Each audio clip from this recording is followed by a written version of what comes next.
السلام عليكم ورحمة الله وبركاته.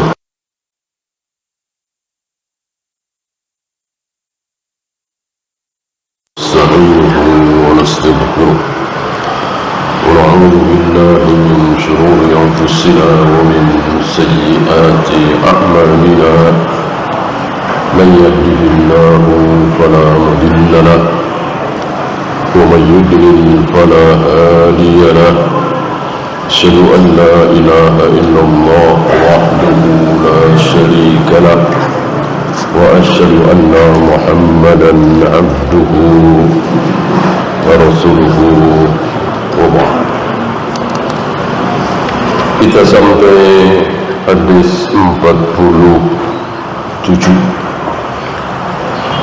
Wa'an Mu'adz ibn Anas radhiyallahu anhu anna an-nabiy sallallahu alaihi wasallam qala man kadhama ghaidan, barang siapa yang bisa menahan marah. Maksud menahan di sini tidak melampiaskan, tidak sumpah serapah, tidak mukul, tidak nendang, tidak bunuh, tidak banting ini, banting itu, tidak bereaksi apa-apa, padahal dia marah sekali. Wa huwa qadirun ala ayyunfidahu, sementara dia sanggup untuk melampiaskan marahnya, karena yang dia marahi adalah anaknya yang masih SMP misalnya, atau pembantunya, atau bawahannya, atau adiknya, bukan atasan, bukan orang tua, bukan mertua. Kalau ini kan kita tidak sanggup. Masa kita marah, tersinggung sama orang tua atau mertua, kita melampiaskan. Ini anak atau bawahan atau pembantu. Yang paling mudah pembantu misalnya, taruhlah dia memecahkan barang kita yang baru kita beli, padahal harganya puluhan juta misalnya, kita marah sekali, tapi kita bisa menahan, tidak melakukan dosa, cacian, makian, hujatan, menampar, memukul, menendang. Padahal kalau kita mau lampiaskan bisa. Pembantu kecil kan, tapi kita tahan, kita tidak lampiaskan. Apa balasan dari Allah kelak?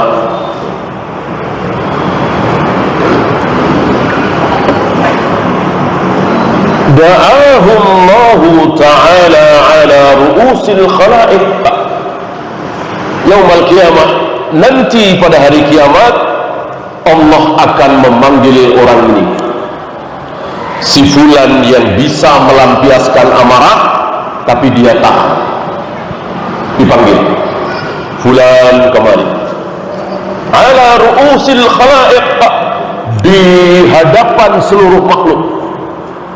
Kan seluruh manusia berkumpul di situ, tidak ada satupun orang yang absen, semuanya berkumpul jadi satu, dan semuanya menunggu satu hakim, satu-satunya hakim, Allah Rabbul Alamin.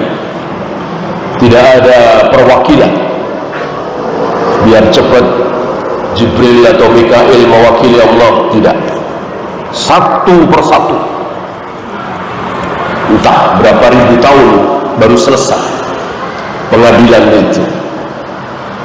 Mending menunggu di bawah pohon atau di tempat ber-AC, ada tempat duduk, ada kopi, buru-buru berdiri telanjang, tanpa alas kaki, tanpa naungan, tanpa makanan, tanpa minuman, setetes pun, menunggu entah berapa ribu tahun, hanya Allah yang tahu.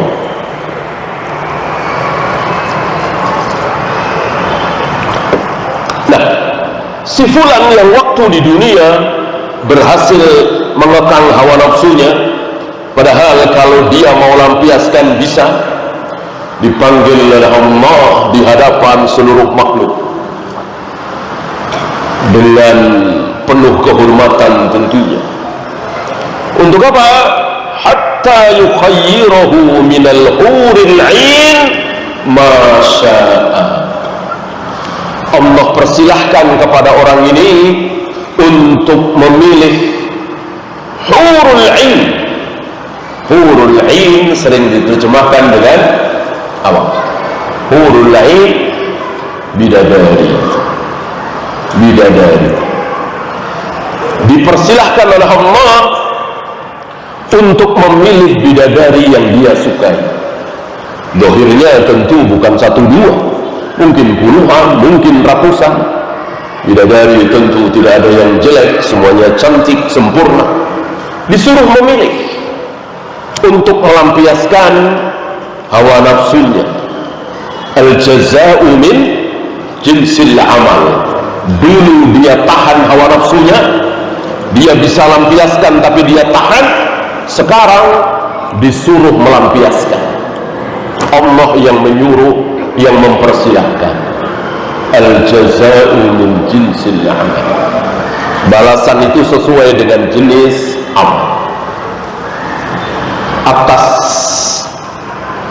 kepintaran dia dalam mengekang hawa nafsu, Allah berikan balasan sebaliknya. Disuruh melampiaskan hawa nafsu. Ya. Satu hadis ini insyaallah cukup bagi kita untuk jangan melampiaskan. Jangan mentang-mentang marah, jangan mentang-mentang tersinggung, jangan mentang-mentang kecewa, lalu sumpah serapah, cacian makian, bahkan sampai memukul, menendang dan seterusnya. Jangan seperti orang-orang kufar, orang-orang jahil, demi melampiaskan amarahnya siap di penjara. Nggak apa-apa saya di penjara, yang penting saya puas, saya bunuh dia misalnya, atau saya bikin dia cacat, saya tersinggung dengan ucapannya. Ini orang jahil, nggak apa-apa saya di penjara. Demi apa? Demi melampiaskan hawa nafsu. Coba ingat-ingat hadis ini. Di saat antum marah, tersinggung, kecewa, dibikin kaget oleh orang-orang di sekitar antum, mungkin bawahan, mungkin pembantu, mungkin anak, mungkin istri, ingat hadis ini. Insya Allah muncul kekuatan di diri kita untuk tidak melampiaskan. Itu butuh kekuatan.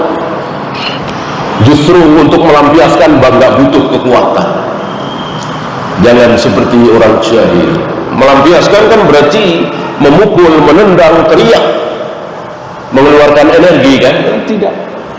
Justru kekuatan yang sebenarnya, yang hadis yang telah lalu, ya, laisa syadidu bisur'ati wa innama syadidu alladhi yamliku nafsahu indal ghadab. Orang yang kuat, yang hebat, bukan yang ototnya kuat pukulannya, bantingannya. Justru orang yang kuat adalah orang yang bisa menguasai dirinya saat dia marah. Itu orang yang betul-betul kuat menurut Allah dan Rasulnya. Berbeda dengan menurut orang-orang jahil.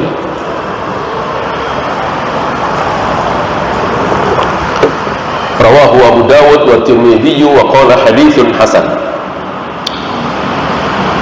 Fikul hadis hanya ada dua di sini.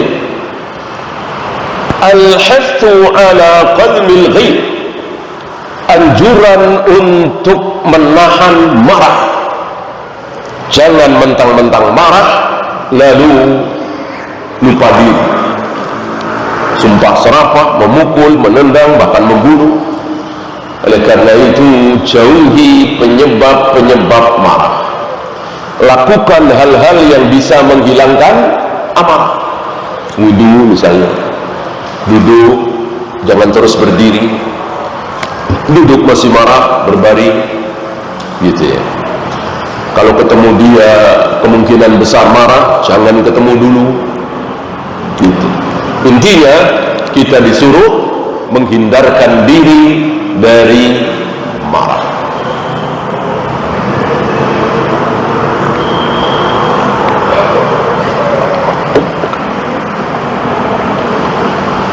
Li'annahu min sifatil mu'minin al-kummal, karena hal ini, menahan diri dari marah, merupakan sifat kesempurnaan seorang mukmin. Ciri khusus seorang mukmin, ciri kesempurnaan seorang mukmin, bisa menahan amarah. Ini Allah sebutkan dalam surah Ali Imran, wal kadhimina al-ghaidha wal 'afina 'anil nas. Orang-orang yang bertakwa, orang-orang yang beriman, itu yang bisa menahan amarah dan pemaaf, mudah mengampuni orang lain walaupun orang lain itu salah, ya. Oleh karena itu, ketika seseorang sudah minta ampun kepada kita, kok kita masih dendam, nggak mau mengampuni, maka Allah yang akan mengampuni. Artinya kita tidak berhak untuk tidak mengampuni, kecuali berhubungan dengan uang, badan, kisos, boleh mengampuni, boleh tidak.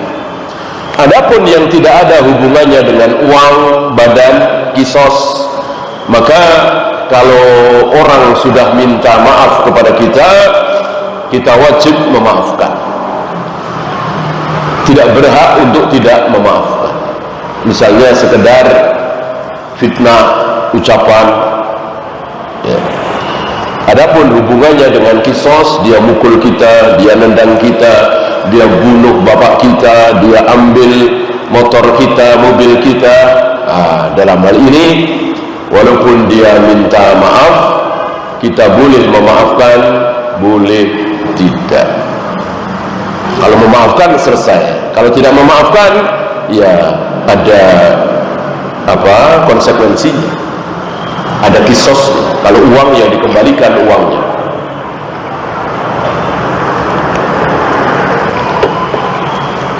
Yang kedua atau yang terakhir, cuma ada dua, yu'taddu bi qimatil afwi indal qudrati 'alal intisar.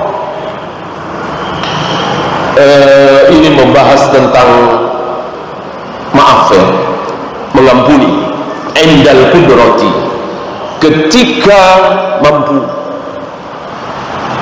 Oleh karena itu tidak disebut di hadis di atas dia tidak mampu melampiaskan, justru disebut wa huwa qadirun ala ayyun fidahu, dia sanggup, dia bisa melampiaskan, ya.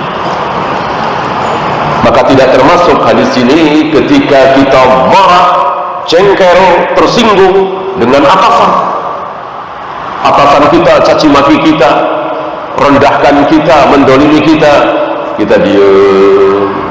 Enggak termasuk hadis ini, enggak termasuk. Kenapa? Karena tentu kita tidak bisa melampiaskan. Barangkali ngomong saja nggak sanggup, gitu ya. Yang dimaksud oleh hadis ini, ketika kita mampu melampiaskan amarah kita, ya.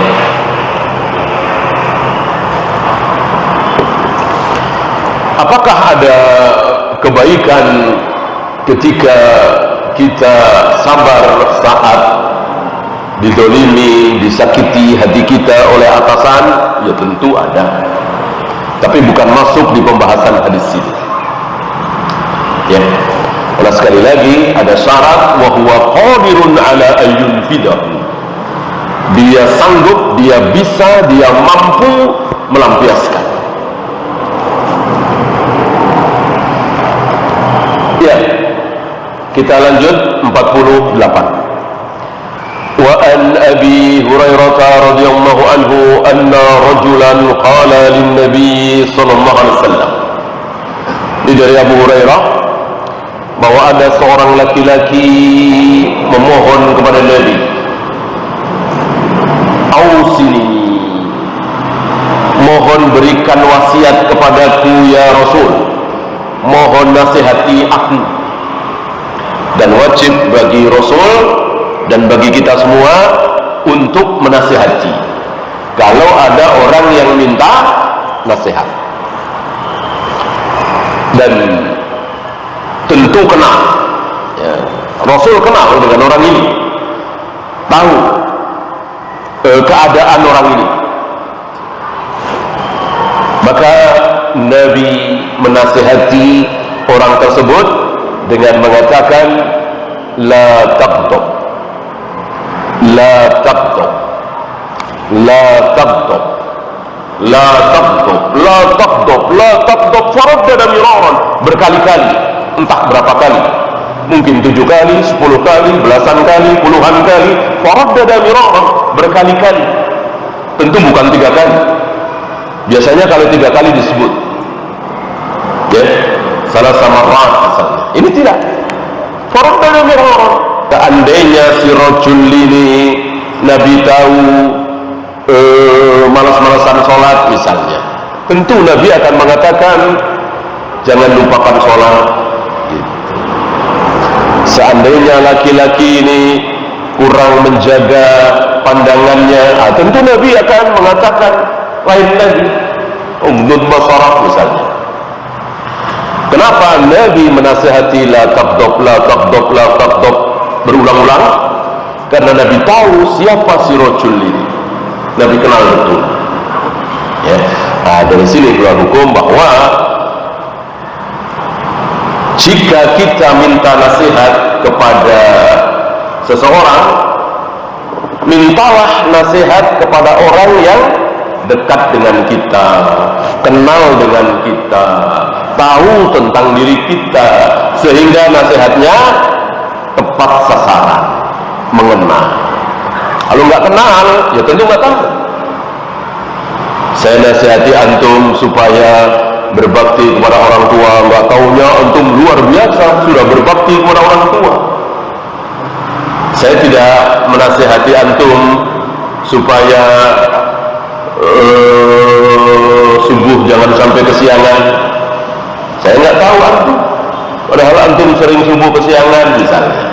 Nah, dari sini kalau antum minta nasihat kepada yang dekat dengan antum, mungkin teman, mungkin guru malah kurang pas.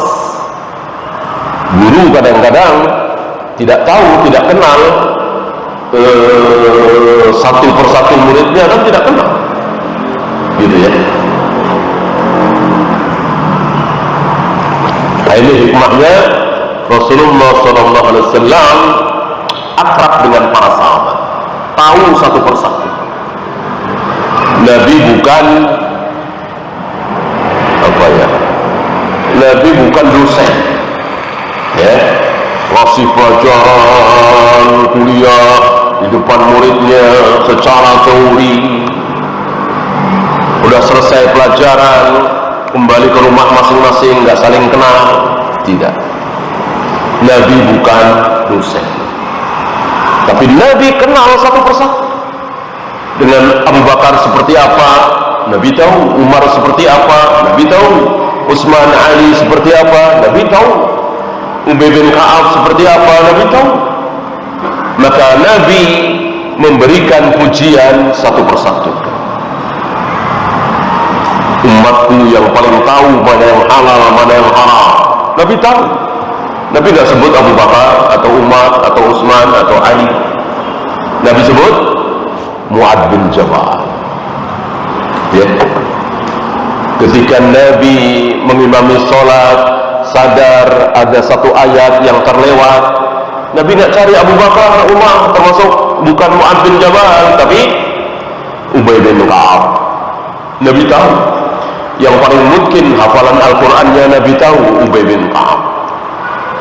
Kemudian Tamim Ad-Dari dan seterusnya. Maka dua sahabat besar ini diperintahkan oleh Umar untuk mengimami sholat tarawih setiap malam di bulan Ramadan yang sebelumnya belum pernah ada. Ya.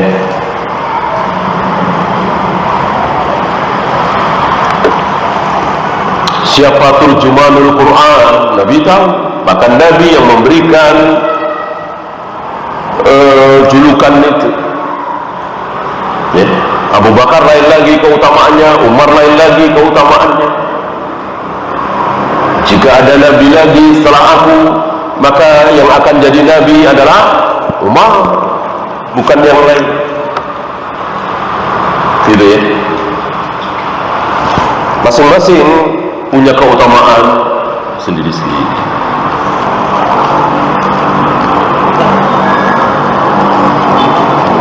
Rawahul Bukhari, hadis ini sahih riwayat Imam Bukhari. Fikul hadis ada 6 ya.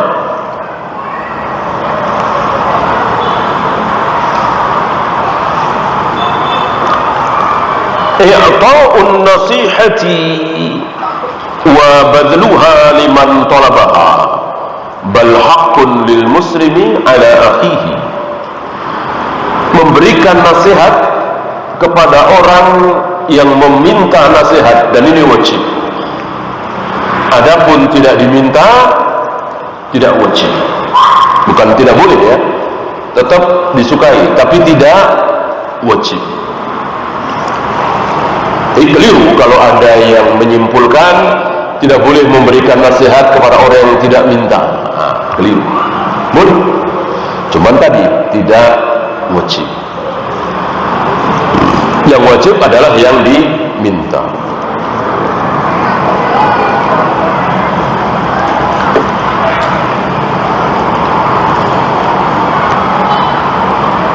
Dan ini ada 6 ya, ada 5 atau 6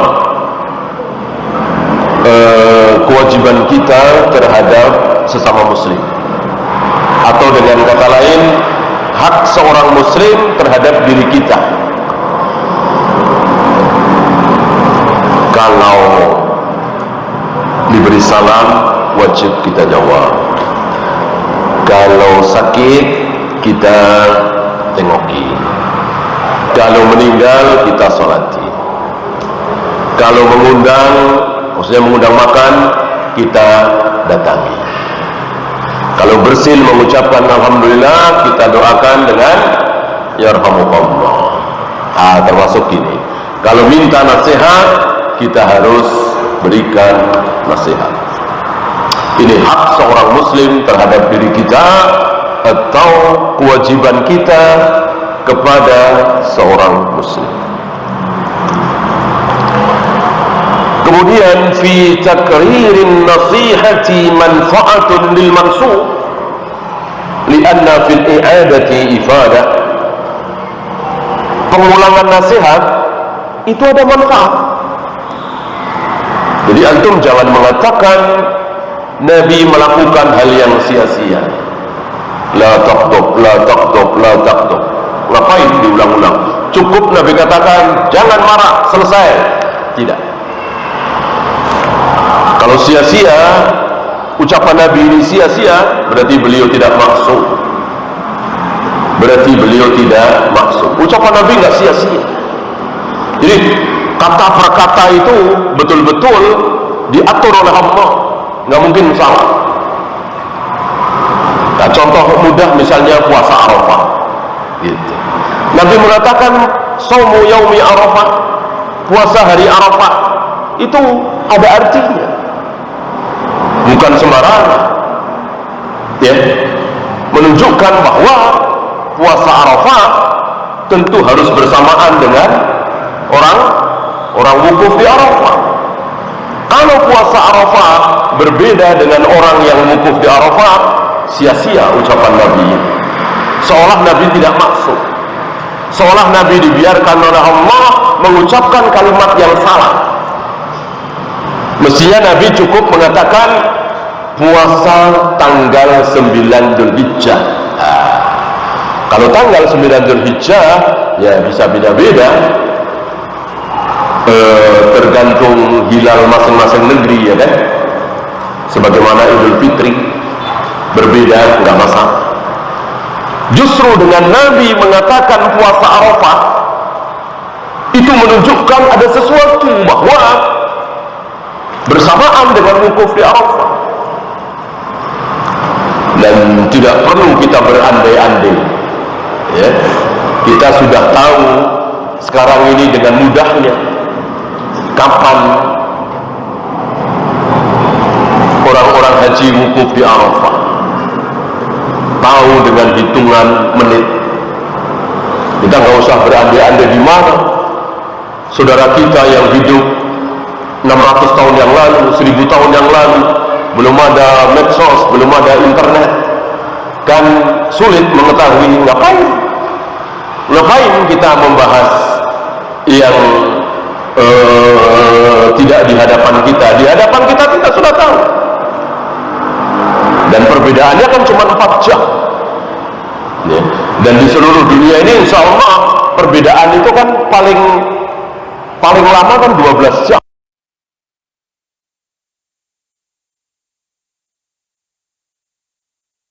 Di sono hari Senin, di sini hari Rabu. Belum pernah kita dengar begitu kan? Nggak mungkin.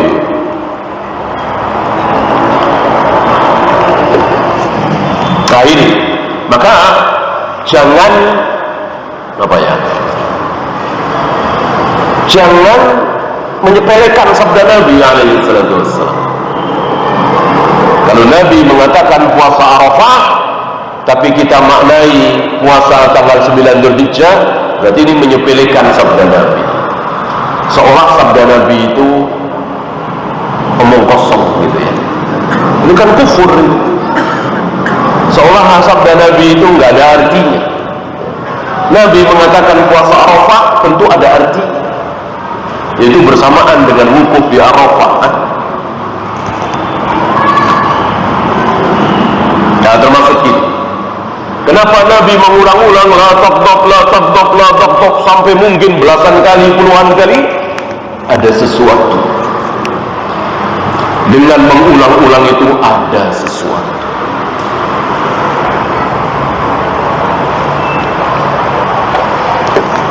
Contoh yang mudah, inna ma'al usri yusran, inna ma'al usri yusran. Sama persis diulang. Ini sia-sia, cuma diulang, ya. Tidak. Para ulama ahli lughah mengatakan inna ma'al usri yusran, sungguh bersama dengan kesulitan ada kemudahan. Diulang lagi, sungguh bersama dengan kesulitan ada kemudahan. Kalau kita hitung dengan matematika, kesulitannya ada berapa? Ada 2. Kemudahannya ada berapa? Ada 2. Kan begitu. Bersama kesulitan ada kemudahan, bersama kesulitan ada kemudahan. Kesulitannya 2, kemudahannya 2. Tapi kalau kita pakai kaidah bahasa Arab, bahasanya Al-Quran dan Sunnah, bahasanya Rasulullah SAW, ada berapa kemudahan di situ? Ada berapa kemudahan? Ada 2. Ada berapa kesulitan? 1. Ya, jadi kalau kita bertemu dengan 1 kesulitan, kita setelah itu akan bertemu dengan 2 kemudahan. Ketika kita bertemu dengan 10 kesulitan, maka setelah itu kita akan bertemu dengan 20 kemudahan. Ketika kita bertemu dengan 100 kesulitan, maka setelah itu kita akan bertemu 200 kemudahan. Ternyata nggak sia-sia ya, karena menurut kaidah bahasa Arab, makrifat itu pakai alif lam. Itu mau 1, mau 2, mau 3, mau 5, mau 10, dihitung 1. Karena alif lam. Inna ma'al, pakai alif lam ya, ma'al usri yusran, pakai alif lam ya? Tidak. Nakirah istilahnya, tanpa alif lam. Nakirah 1 dihitung 1, 2 dihitung 2, 3 dihitung 3, 4 dihitung 4, dan seterusnya. Maka sekali lagi, inna ma'al usri yusran, inna ma'al usri yusran difahami secara kaidah bahasa Arab, bersama satu kesulitan ada 2 kemudahan, 2 kali lipat. Taulah kita, Allah dan Rasulnya mengulang-ulang kalimat tidak sia-sia.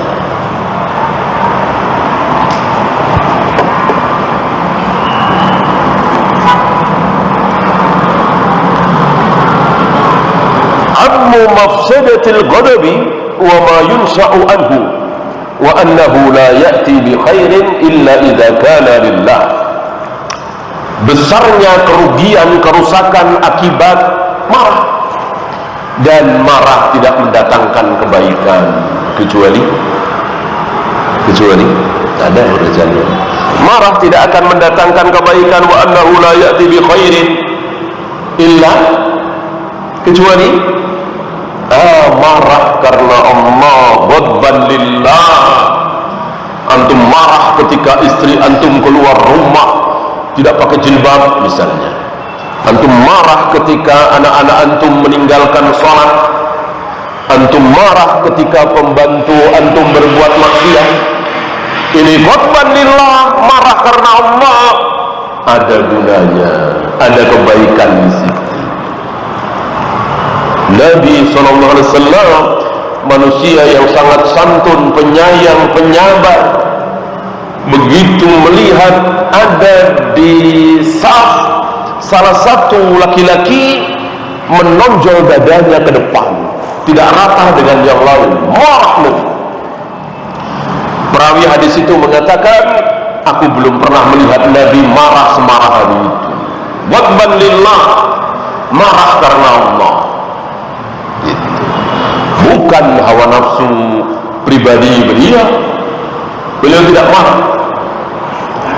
Masih ingat ucapan Anas bin Malik, 10 tahun aku melayani Nabi SAW, aku belum pernah ditanya, jangankan dimarahi, ditanya saja tidak, ketika aku melakukan sesuatu atau ketika aku tidak melakukan sesuatu. Ya, padahal begitu Nabi datang ke Madinah, Anas yang masih 10 tahun ini dibawa oleh ibunya Ummu Sulaim untuk dipersembahkan kepada Nabi untuk melayani Nabi. Mungkin minumnya, mungkin wudunya, mungkin ya keperluan sehari-hari. 10 tahun sampai Nabi wafat. Nah, Anas bin Malik anak belasan tahun ya, mungkin waktunya menyediakan air wudu, waktunya menyediakan air minum, tapi tidak dilakukan. Namanya anak Nabi, jangankan marah, nanya saja tidak. Kenapa belum engkau siapkan air? Ya, air buat wudu mana? Air buat minum mana? Tidak pernah nanya. Apa? Hak pribadi beliau.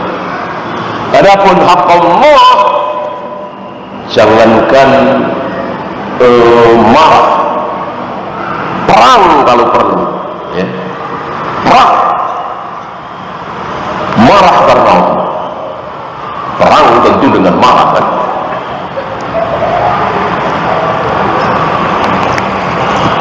Dan marah karena Allah sekali lagi terpuji, tidak tercela. Dhammul ghadabi wal bu'du an asbabihi lianna taharruja minhu jima'il khair. Tercelanya marah dan anjuran untuk menjauhi penyebab-penyebab marah. Seperti tadi, sebabnya ini, jauhi semua, jangan dekat-dekat.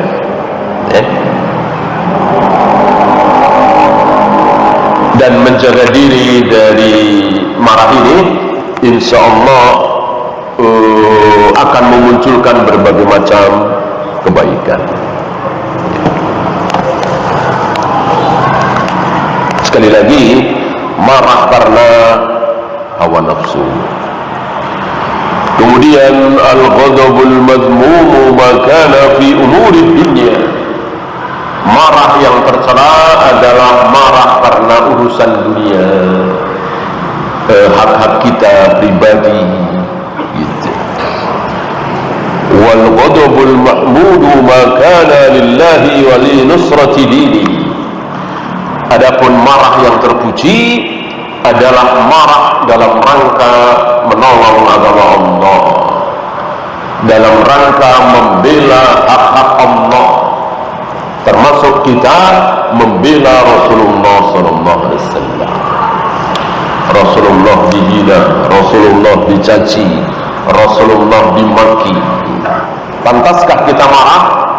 Pantas. Pantas. Ya.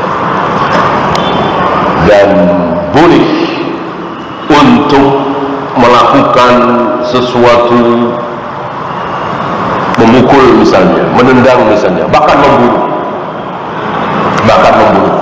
dengan syarat langsung ya. Jadi di hadapan kita dia menghina Rasulullah langsung.